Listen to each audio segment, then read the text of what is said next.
बहुत बहुत स्वागत है आप सभी का study with Swati YouTube channel पर। दोस्तों, आज के अपने इस वीडियो में हम बात करेंगे बीएड फर्स्ट सेमेस्टर से जो आपका पेपर 1 है, शिक्षा के दार्शनिक परिप्रेक्ष्य यानी फिलोसफिकल पर्सपेक्टिव ऑफ एजुकेशन। ये आपका पेपर 1 है। तो यहाँ पर अगर हम बात करें CSJMU,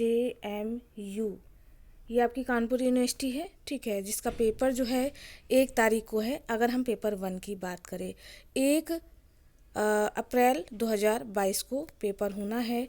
और पेपर पैटर्न कैसा रहेगा, इन सभी चीज़ों को लेकर के हम प्रीवियस वीडियो में बात कर चुके हैं। जब हमने स्कीम बताई थी तब भी बताया था। जो इसके बाद वाला पहला इसका वीडियो था, इससे पहले वाला, उसमें भी इन चीज़ों को डिस्कस किया था।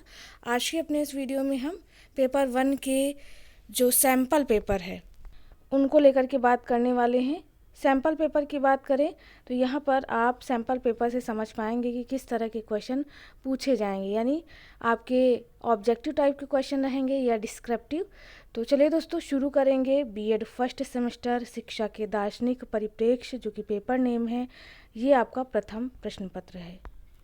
तो ये रहा sample paper BEd first semester और पेपर नेम है philosophical perspective of education. Time दोस्तों यहाँ पर 2 घंटे दिया है। टाइम आप करेक्ट कर लीजिएगा। टाइम जो है वह 9 बजे से आपका पेपर स्टार्ट होगा और 10:30 बजे तक है, यानी ये आपका कह सकते हैं कि 1 घंटा 30 मिनट का पेपर रहेगा। तो पेपर पैटर्न आप समझ गए हैं। यहाँ पर आपका वस्तुनिष्ठ यानी ऑब्जेक्टिव टाइप के क्वेश्चन आपके एग्ज़ाम में पूछे जाएंगे। मैक्सिमम मार्क्स की बात करें तो 80 नंबर का आपका पेपर रहेगा। चूँकि यहाँ पर 100 वस्तुनिष्ठ प्रश्न दिए हैं, तो हम देख लेते हैं इन इम्पॉर्टेंट क्वेश्चंस को आपके एग्ज़ाम के लिए। तो निर्देश में दिया है कि सभी प्रश्न अनिवार्य हैं। प्रश्न पत्र में कुल 100 वस्तुनिष्ठ प्रश्न हैं। सभी प्रश्नों के अंक समान है, यानी ये मान कर चलिए कि 80 नंबर का आपका पेपर रहेगा तो 1 नंबर आपके हर ऑब्जेक्टिव का रहेगा, ठीक है। तो अगर आप इसे सही से करते हैं तो पूरे 1 नंबर आपको मिलेंगे। चलिए देख लेते हैं। तो पहला प्रश्न इसमें देखेंगे। पहला प्रश्न है कि विद्यालय रहित शिक्षा की अवधारणा सर्वप्रथम किसने की थी। तो अगर इस क्वेश्चन के आंसर की बात करें तो करेक्ट आंसर यहाँ पर सी हो जाएगा, इवान इलच ने। नेक्स्ट इंपॉर्टेंट क्वेश्चन देखेंगे। क्वेश्चन नंबर 2 पूछा है कि अध्यापक द्वारा दिया जाने वाला ज्ञान प्रमाण पत्र रूपी पार्सल है, यह कथन किसका है। तो यह कथन है इवान इलिच का। करेक्ट आंसर यहाँ पर 2 का बी हो जाएगा। तो दोस्तों, ये जो भी सैम्पल पेपर बताए जा रहे हैं इनको आप अच्छे से पढ़ लीजिए। आपके एग्ज़ाम के पॉइंट ऑफ व्यू से बहुत ही इंपॉर्टेंट है। साथ ही हम पूरी कोशिश करेंगे कि यूनिट वाइज आपके जो भी ऑब्जेक्टिव क्वेश्चंस हैं उनको भी मैं प्रोवाइड करा दूं। नेक्स्ट क्वेश्चन नंबर 3 है। 3 पूछा है कि विद्यालयों को समाप्त कर देना श्रेयस्कर होगा, यह कथन किसका है। तो यह कथन भी इलिच महोदय का है। करेक्ट आंसर यहाँ पर 3 का ए हो जाएगा। नेक्स्ट क्वेश्चन नंबर 4 है। छिपा पाठ्यक्रम होता है, तो छिपा पाठ्यक्रम कैसा होता है।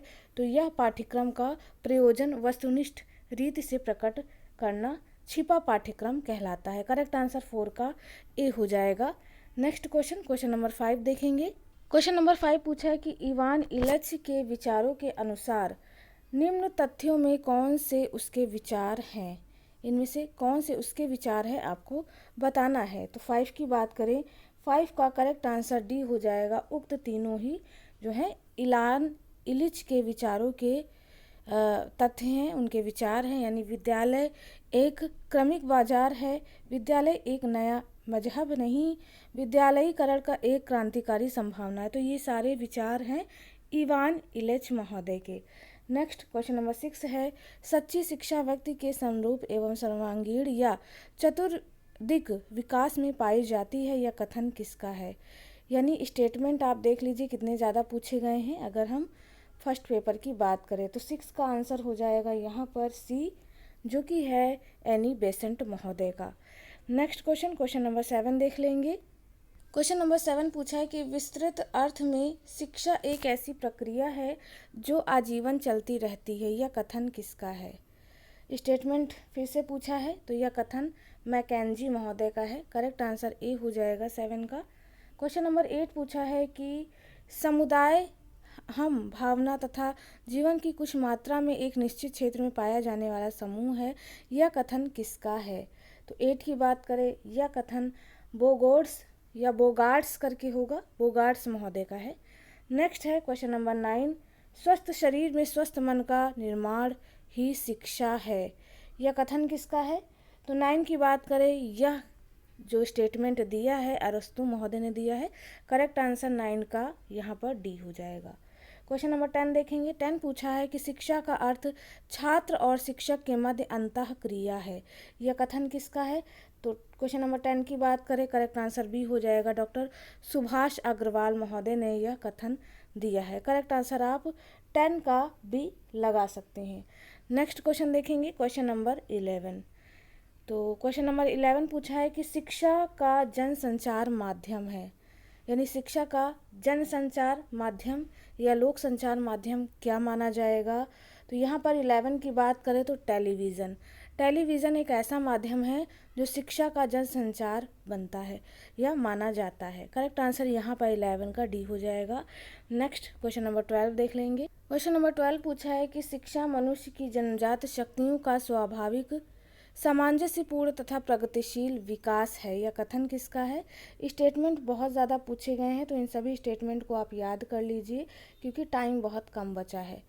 तो 11 हो गया। 12 की बात करें, करेक्ट आंसर डी हो जाएगा। यह जो है प्लेटो महोदय ने स्टेटमेंट दिया है। नेक्स्ट है क्वेश्चन नंबर 13 कि छात्रों में किस प्रकार के अनुशासन पर बल देना चाहिए?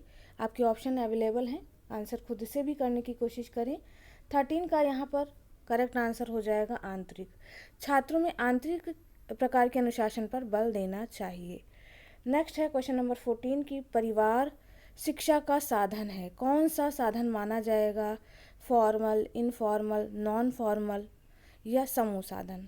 तो यहाँ पर 14 की बात करें, यह अनौपचारिक है क्योंकि जो पारिवारिक शिक्षा होती है उसे हम अनौपचारिक शिक्षा कहते हैं, क्योंकि परिवार में जो है हम शिक्षा ग्रहण करते हुआ स्कूली शिक्षा नहीं होती है। परिवार हमारा अनौपचारिक साधन माना जाता है। औपचारिक साधनों की बात करें तो इसमें विद्यालय आ जाएगा आपका, और अनौपचारिक में परिवार आ जाएगा, समाज, आस पड़ोसी चीज़ें पारिवारिक शिक्षा के अंतर्गत या अनौपचारिक शिक्षा के अंतर्गत देखी जाती हैं। क्वेश्चन नंबर 15 है शिक्षा के विभिन्न साधन कौन कौन से हैं? तो ये सभी हो जाएंगे, औपचारिक, निरौपचारिक, अनौपचारिक। करेक्ट आंसर यहाँ पर डी हो जाएगा। नेक्स्ट है क्वेश्चन नंबर 16 की निम्नलिखित में से परिवार शिक्षा के कौन से सिद्धांत हैं? तो परिवार शिक्षा के कौन कौन से सिद्धांत हैं? 16 की बात करें तो 16 का करेक्ट आंसर डी हो जाएगा, उपर्युक्त सभी, यानी बाल मनोविज्ञान का ज्ञान, सहानुभूतिपूर्ण व्यवहार और खेल द्वारा शिक्षा विधि, ये सभी जो हैं परिवार शिक्षा के सिद्धांत हैं। क्वेश्चन नंबर 17 देखेंगे कि घर में शिक्षा का मुख्य सिद्धांत कौन सा है? घर में शिक्षा का मुख्य सिद्धांत कौन सा होगा? तो 17 की बात करें, 17 का करेक्ट आंसर बी हो जाएगा, खेल द्वारा शिक्षा का सिद्धांत घर में शिक्षा का मुख्य सिद्धांत माना जाता है। नेक्स्ट क्वेश्चन, क्वेश्चन नंबर 18 देख लेंगे। क्वेश्चन नंबर 18 पूछा है कि विद्यालय बचपन के घर हैं, किसका कथन है? तो विद्यालय बचपन का घर है, यह कथन मेरिया मोंटेसरी महोदय का है। करेक्ट आंसर 18 का ए हो जाएगा। नेक्स्ट है क्वेश्चन नंबर 19 की शिक्षा के साधन के रूप में घर का कार्य है, क्या करना है? तो बालक का भावात्मक विकास करना शिक्षा के साधन के रूप में घर का कार्य माना जाता है। करेक्ट आंसर 19 का ए हो जाएगा। नेक्स्ट क्वेश्चन नंबर 20 है अच्छे घर या परिवार में आवश्यक गुण क्या होने चाहिए? तो 20 की बात करें तो करेक्ट आंसर ए होगा, जिसका वातावरण सुखद एवं प्रेमपूर्ण हो, क्योंकि जो बालक है वह परिवार में रह करके प्राथमिक शिक्षा उसकी परिवार से ही होती है। ठीक है, इसके लिए वातावरण घर का अच्छा होना चाहिए, सुखद एवं प्रेमपूर्ण होना चाहिए। नेक्स्ट क्वेश्चन, क्वेश्चन नंबर 21 देखेंगे। 21 पूछा है कि घर शिक्षा का सर्वोत्तम स्थान और बालक का प्रथम विद्यालय है, यह कथन किसका है? तो 21 की बात करें, यह कथन जो है वह पेस्टोलॉजी महोदय का है। ठीक है, इन्होंने यह स्टेटमेंट दिया है। नेक्स्ट क्वेश्चन, क्वेश्चन नंबर 22 है कि माताएं आदर्श अध्यापिकाएं हैं और घर द्वारा दी जाने वाली औपचारिक शिक्षा ही सबसे अधिक प्रभावशाली व स्वाभाविक है, यह किसने कहा है? तो 22 की बात करें, करेक्ट आंसर सी हो जाएगा, यह फ्रॉबेल महोदय ने कहा है। नेक्स्ट क्वेश्चन, क्वेश्चन नंबर 23 देख लेते हैं। 23 पूछा है कि व्यक्ति को अपने पूर्ण विकास के लिए स्वतंत्रता का पूर्ण अधिकार है, यह कथन किसका है? तो 23 की बात करें, यह स्टेटमेंट जो है मिल महोदय का है। करेक्ट आंसर 23 का ए लगा सकते हैं। नेक्स्ट क्वेश्चन देखेंगे, क्वेश्चन नंबर 24। तो क्वेश्चन नंबर 24 पूछा है कि सार्वजनिक शिक्षा जिसका उद्देश्य भावी नागरिकों का सुधार करना है, ऐसा शक्तिशाली यंत्र है जिसे राज्य दूसरों के हाथ में नहीं सौंप सकता। यह कथन किसका है? तो 24 की बात करें, करेक्ट आंसर बी हो जाएगा, या पिंकविच महोदय का है। नेक्स्ट क्वेश्चन, क्वेश्चन नंबर 25 देख लेते हैं। पूछा है शिक्षा की रक्षा और विकास करना किस विचारधारा की मान्यता है? तो 25 का करेक्ट आंसर यहाँ पर सी हो जाएगा, या मध्यम मार्गीय विचारधारा की मान्यता है। नेक्स्ट क्वेश्चन, क्वेश्चन नंबर 26 है कि शिक्षा पर राज्य के नियंत्रण को बुराई माना है। किसने माना है शिक्षा पर राज्य के नियंत्रण को? तो 26 का करेक्ट आंसर यहाँ पर ए हो जाएगा, बेंथम महोदय ने माना है। नेक्स्ट क्वेश्चन नंबर 27 है कि निम्नलिखित में से परिवार के कौन कौन से शैक्षिक कार्य हैं? तो 27 का यहाँ पर करेक्ट आंसर आपको डी मिल जाएगा, उपर्युक्त सभी, यानी सीखने का प्रथम स्थान, बालक के सामाजिकरण का आधार और कर्तव्य पालन की शिक्षा, ये सभी जो हैं परिवार के शैक्षिक कार्य के अंतर्गत आएंगे। क्वेश्चन नंबर 28 है कि दर्शन ज्ञान का विज्ञान है, यह कथन किसका है? तो 28 का यहाँ पर करेक्ट आंसर सी हो जाएगा, यह फिक्टे महोदय का स्टेटमेंट है। नेक्स्ट है 29 नंबर का क्वेश्चन कि शिक्षा का अर्थ अर्जित ज्ञान का सार्वभौमिक वितरण है, उक्त परिभाषा के लेखक कौन है? तो देखिए परिभाषा या स्टेटमेंट काफ़ी पूछी गई हैं, तो आप इन्हें अच्छे से पढ़ लीजिएगा। 29 की बात करें, करेक्ट आंसर ए हो जाएगा, वार्ड महोदय। नेक्स्ट है क्वेश्चन नंबर 30 कि शिक्षा एक प्रक्रिया है जो बालक की आंतरिक शक्तियों को बाहर प्रकट करती है, यह परिभाषा किसने दी है? तो यह परिभाषा जो दी है यह फ्रॉबल महोदय ने दी है, करेक्ट आंसर यहाँ पर बी हो जाएगा। नेक्स्ट क्वेश्चन 31 देख लेते हैं। 31 पूछा है कि शिक्षा मनुष्य की आंतरिक शक्तियों का स्वाभाविक सर्वांगपूर्ण एवं प्रगतिशील विकास है, यह परिभाषा किसकी है? तो यहाँ पर 31 का करेक्ट आंसर सी हो जाएगा, यह परिभाषा पेस्टलाजी महोदय की है।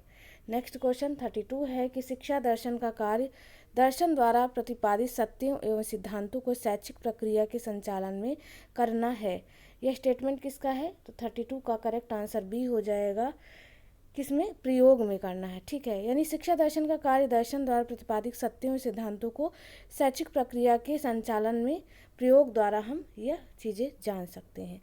नेक्स्ट 33 देख लेते हैं। क्वेश्चन नंबर 33 पूछा है कि शिक्षा दर्शन शिक्षा से संबंधित विचार करता है, किस पर विचार करता है? तो 33 का करेक्ट आंसर ए हो जाएगा, समस्याओं पर विचार करता है। नेक्स्ट क्वेश्चन 34 देखेंगे। 34 पूछा है कि शिक्षा को उस समय तक फुर्सत नहीं है जब तक कि दार्शनिक प्रश्न हल नहीं हो जाते, यह परिभाषा किसने दी है? तो 34 का यहाँ पर करेक्ट आंसर ए हो जाएगा, हर्बर्ट महोदय ने दी है। नेक्स्ट क्वेश्चन, क्वेश्चन नंबर 35 पूछा है कि दर्शन अपने सामान्यतम रूप में शिक्षा का सिद्धांत है, यह कथन किसका है? तो देखिए स्टेटमेंट कितने ज़्यादा पूछे गए हैं, बहुत इंपॉर्टेंट है, आप इन्हें ज़रूर से ज़रूर याद कर लीजिएगा। तो 35 की बात करें, करेक्ट आंसर सी हो जाएगा, जॉन डीवी महोदय का यह स्टेटमेंट है। नेक्स्ट है क्वेश्चन नंबर 36 की चार दर्शनों का अर्थ है, क्या अर्थ है चार दर्शनों का? तो 36 का यहाँ पर करेक्ट आंसर डी हो जाएगा, उक्त सभी, यानी चार दर्शनों का अर्थ प्रकृति में प्रयोजन, आत्मवाद, यथार्थवाद, ये सभी कहलाएंगे। नेक्स्ट 37 है कि दर्शन संसार और जीवन की विविधता के साथ साथ है, तो इसमें क्या आएगा? तो 37 की बात करें, 37 का करेक्ट आंसर यह है, अनेक प्रकार का, ठीक है। दर्शन संसार और जीवन की विविधता के साथ साथ अनेक प्रकार का है, करेक्ट आंसर 37 का ए हो गया। चलिए नेक्स्ट देखेंगे क्वेश्चन नंबर 38। तो क्वेश्चन नंबर 38 पूछा है कि कौन सा व्यक्ति सफल है, इनमें से कौन सा व्यक्ति सफल है, आपको बताना है। 38 का करेक्ट आंसर सी हो जाएगा कि जिसने अपने लक्ष्य को प्राप्त कर बहुत कुछ संतोष प्राप्त कर लिए, वही व्यक्ति सफल कहलाएगा। करेक्ट आंसर 38 का सी हो गया। नेक्स्ट 39 है कि शिक्षा के उद्देश्यों के निर्माण का क्या आधार होना चाहिए? तो यहाँ पर क्या आधार होना चाहिए?